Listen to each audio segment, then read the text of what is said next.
bapak saya itu dihilangkan karena beliau memperjuangkan ya keadilan sosial yang memang saat itu tidak adil gitu loh.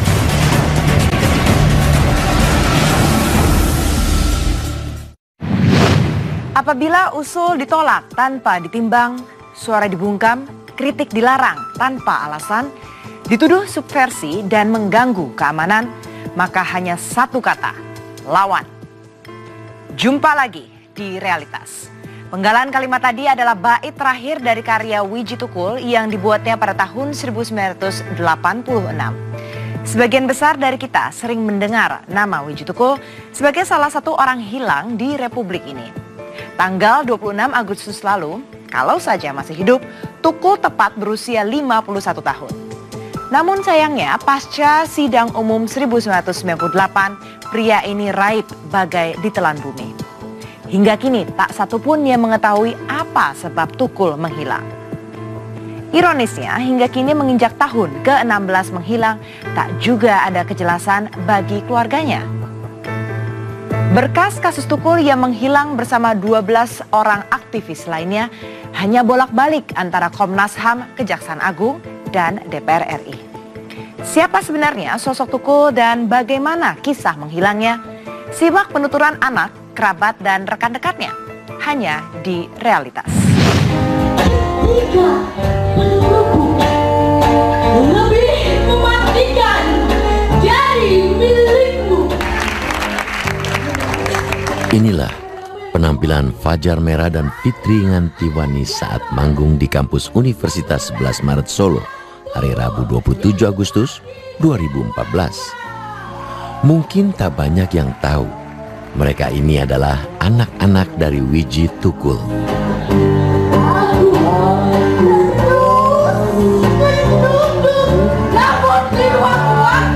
Fitri Ngantiwani adalah putri pertama, sedangkan Fajar Merah adalah putra bungsu dari dua bersaudara.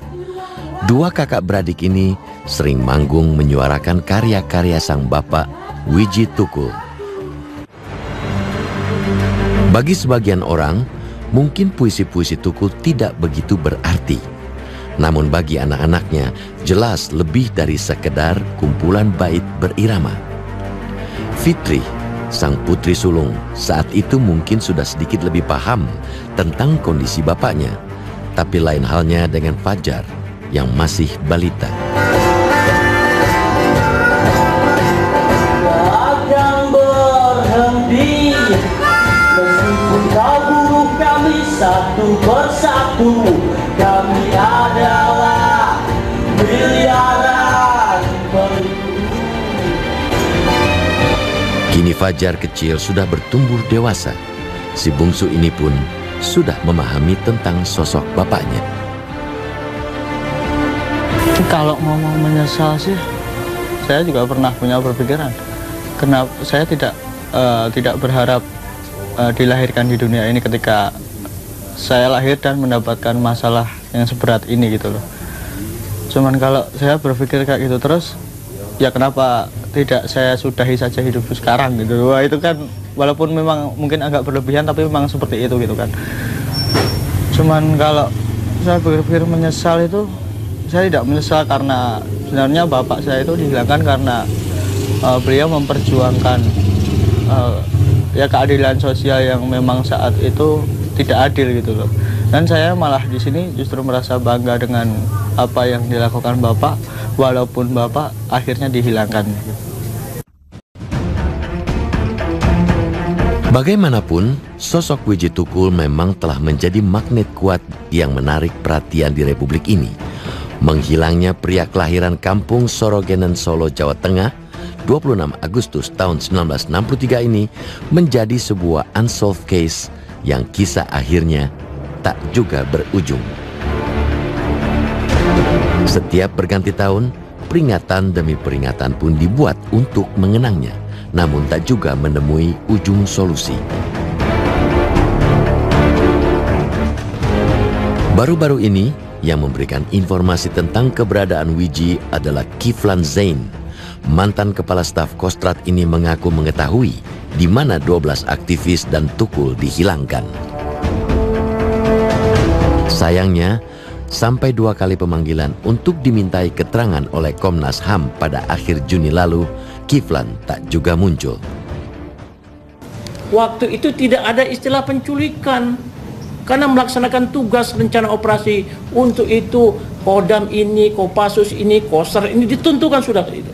Nah, ini orang ditugas di bawah, saya tahu kalau ada akan mengacaukan pemilu dan sidang umum, ya ditangkap. Tetapi sudah ini terjadi reformasi ketika terjadi peristiwa Mei, itu sudah mulai kita posisi ABRI sudah tidak pada yang tempatnya, enggak posisi bagus. Jadi dikatakan kita menculik. Berkas kasus Tukul bersama 12 aktivis lain yang hilang sebenarnya sudah mampir ke Gedung Bundar Kejaksaan Agung sejak tahun 2006. Namun hingga kini berkasnya bolak-balik antara Kejaksaan Agung dan Komnas HAM. Kalau memang kekurangan alat bukti harusnya duduk bersama atau melaporkan ke Presiden.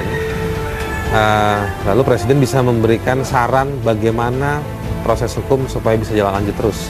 Itu bukan intervensi loh. Karena dalam banyak kesempatan Presiden SBY selalu bilang dia tidak mau mengintervensi proses hukum. Gitu. Sebagai sebuah kepala negara tidak boleh mengintervensi proses hukum, bisa dikatakan baik, betul. Tetapi dia bertanggung jawab untuk memastikan proses hukum berjalan. Tukul dikenal sebagai pribadi yang kritis. Saat masih tinggal di rumah kontrakan lamanya di Jagalan, Tukul mendirikan Sanggar Suka Banjir. Dia mengajari anak-anak kampung melukis, menulis puisi, dan bermain teater. Di sini jugalah Tukul tinggal bersama dengan rekan sastrawan Halim Ade. Karakter kritis Wiji dan selalu melek dengan urusan sosial di sekitarnya boleh jadi dibentuk dari kegemarannya membaca buku. Tak cuma buku-buku seni, pria yang sudah hobi menulis puisi sejak sekolah dasar ini juga melahap literatur paham kiri. Kecintaannya pada buku membuatnya sering belusukan ke pasar-pasar untuk berburu buku bekas. Karena dia selalu tanya, "Pak, kamu punya buku sastra tidak? Saya pinjam. Pak, kamu punya buku teori-teori sastra enggak? Saya mau pinjam." Selalu saya bohongi, saya enggak punya. Dan saya enggak tertarik untuk memberikan dia teori sastra segala macam. Dan kebetulan buku teori sastra juga sangat jarang kan, kecuali dalam bahasa asing gitu kan. Jadi saya bilang ada buku yang lain. Nah, saya berikan kepada dia buku Tan Malaka, fotokopian, ada yang stensilan. Dan dia rakus sekali membaca buku. Dan dia akhirnya membaca buku apa saja. Membaca buku apa saja dan mengajak diskusi terus. Ngajak diskusi. Saya kadang-kadang saya bilang capek, saya lelah. Nanti lain kali saja diskusinya, lain kali aja udah. Semasa belia, Tukul sempat menimba ilmu di Sekolah Menengah Karawitan Indonesia di Solo. Sayangnya ia tak sampai lulus dan hanya sampai di bangku kelas 2 saja. Tukul muda yang saat itu tak pandai menari justru memilih jurusan tari. Meski begitu, dirinya juga tak bisa lepas dari kecintaannya menggeluti dunia puisi. Apa guna punya ilmu tinggi kalau hanya untuk mengibuli?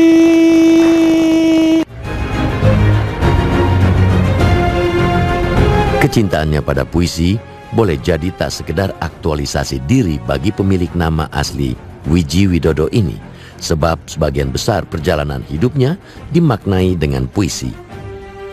Nah, senjatanya dia cuma satu, mesin ketik. Kalau ada apa-apa pulang, udah air putih, mesin ketik. Yang paling tahu, saya kisahnya juga tahu, celananya kesukaannya dia saya tahu, kaos oblong putih, nah, terus celana kayak begini ini, gombrang gitu, ya, sama sandal karet, ban, nah itu ya, karet ban yang hitam, udah itu aja cirinya, ya.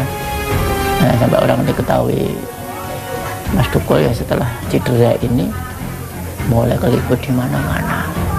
Ya, tokoh pejuang rakyat, tokoh pejuang buruh, ya, yang menuntaskan berbagai persoalan melalui puisi Pelo itu. Rian Wiji Tukul. Puisi coretan tulisan tangan asli ini dibuatnya saat masa pelariannya pasca peristiwa penyerangan markas PDIP di Jalan Diponegoro 27 Juli 1996. Puisi-puisi ini dititipkan Tukul kepada salah satu sahabatnya, Yosep Adi Prasetya. Kebetulan Yosep, atau yang lebih sering dipanggil Stanley, adalah salah satu pentolan PRD yang dia percaya. Puisi-puisi ini baru dipublikasikan tahun 2013. Kira-kira hari ke-7 ya, itu minggu terakhir, dia menghubungi saya dan mengatakan bahwa saya akan meninggalkan Jakarta dan saya akan ditampung oleh teman-teman yang lain. Saya tanya, teman-teman itu bisa dipercaya? Bisa. Saya tanya siapa orangnya, dia menyebut seorang nama teman dari Bandung, dan saya tanyakan bagaimana teknisnya, nanti saya akan dijemput. Yang jelas saya mungkin nggak akan bertemu Anda lagi. Nah, di akhir pertemuan dia serahkan gulungan kertas. Dia ngomong, pegang aja ini, mungkin satu saat ada gunanya. Oke, saya kantongin aja, dan kemudian saya balik lagi menuju ke Jakarta.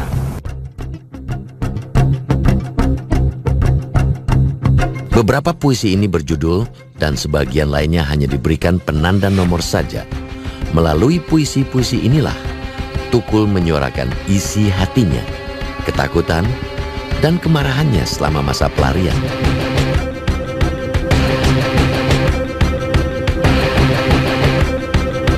Stanley meyakini dirinya masih sempat bertemu dengan Tukul pasca peristiwa kerusuhan Mei 98. Saat itu Tukul masih mengorganisasi gerakan buruh di Tangerang. Tahun 98, kembali lagi ada seorang teman mengatakan bahwa ada teman akan menemui saya, minta bertemu dengan saya. Saya tanya siapa orang itu, nggak bisa dibicarakan per telepon. Dia mau datang ketemu, oke, saya tunggu. Ternyata datang utusannya Wiji Tukul yang mengatakan bahwa Wiji Tukul sudah menunggu di perempatan Rawamangun. Jadi hutan kayu, Rawamangun itu ada perempatan begitu. Saya jalan menuju ke sana, rupanya dia lagi makan bubur kacang hijau dan Indomie di warung itu. Nah, saya kaget juga loh, ngapain kamu di sini? Gitu ya. Enggak, dia katakan bahwa saya menagih janji karena sebelumnya memang ada teman yang mengatakan bahwa Wiji Tukul membutuhkan pager untuk berkomunikasi. Jadi saya belikan pager. Nah, waktu dia datang itu bertemu, dia menagih mana pagernya, apakah sudah dibelikan atau tidak, dan dia minta kalau ada uang ala kadarnya tolong dong dibantu itu untuk menambah daya tahan ekonomi lagi. Yang ketiga, dia minta buku-buku terbaru terbitan Isai. Pasca pecah kerusuhan 27 Juli atau biasa disingkat dengan istilah peristiwa Kuda Tuli, pemerintah menuduh aktivis Partai Rakyat Demokratik atau PRD sebagai penggerak kerusuhan. Sejak itulah, aktivis PRD dan organisasi-organisasi anterbaunya diburu. Tukul, yang saat itu sebagai Ketua Jaringan Kerja Kesenian Rakyat atau Jaker, salah satu organisasi sayap PRD, praktis juga diburu. Organisasi PRD yang baru seumur jagung karena baru didirikan pada 22 Juli di tahun yang sama, praktis kocar-kacir. Perburuan kepada para aktivis PRD ini semakin menjadi-jadi setelah mendekati sidang umum 11 Maret 1998. Beberapa pentolan aktivis diburu dan ditangkap. Pasca peristiwa 27 Juli, dia dievakuasi oleh teman-teman yang kita sendiri juga nggak tahu gitu loh. Kita disconnect lah dengan tim yang mengevakuasi ini. Tapi kita masih bisa deteksi bahwa Tukul masih ada dan Tukul masih berkarya. Tukul masih aman di tempatnya. Dia sering mengirim puisi-puisinya dari tempat pelariannya itu, tempat persembunyiannya, dan kita masih ini. Buat kita ya sudah nggak apa-apa.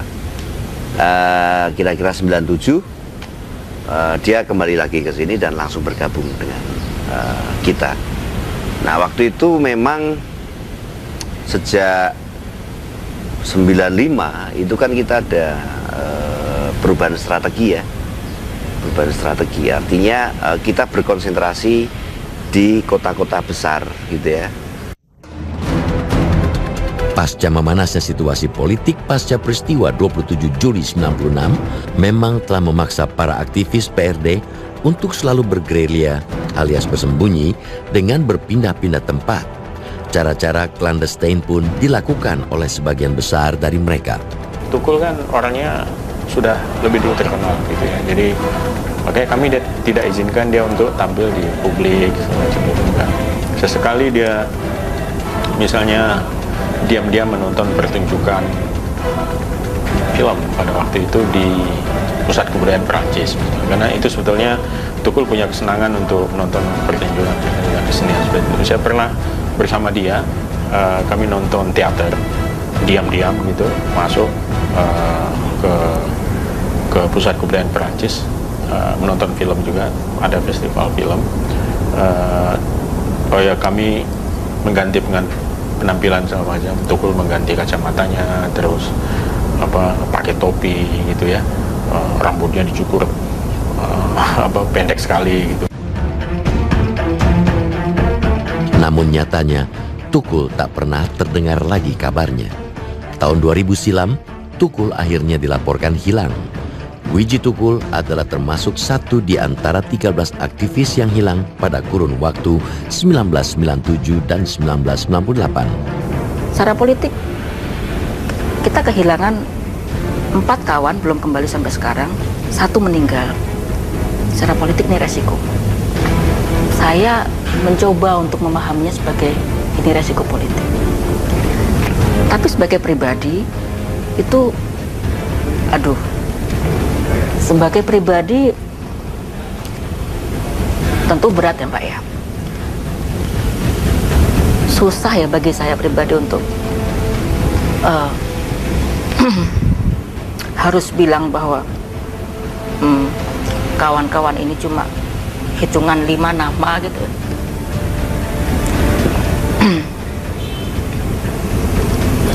Susah, karena saya selalu berpikir bahwa kita mulai bersama-sama, kita membangun organisasi bersama-sama, kita sadar resikonya bersama-sama. Waktu itu kita akan tahu kok suatu saat kita akan dipenjara, dan faktanya sudah banyak kawan, kita akan ditangkap, diculik barangkali tinggal siapa yang dipilih, kan begitu. Sekarang benar-benar dihadapkan 5 kawan saya hilang 18 tahun. Berat. Ya, berat.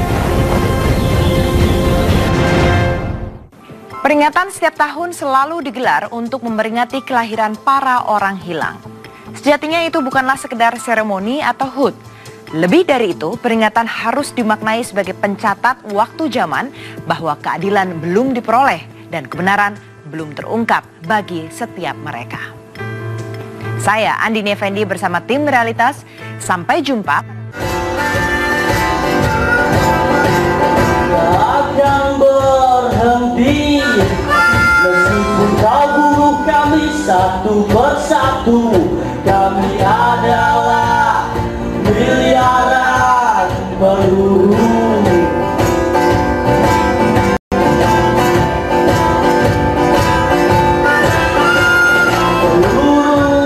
Peluru itu siap menembus tepat di jantung hatimu, ledakan udara.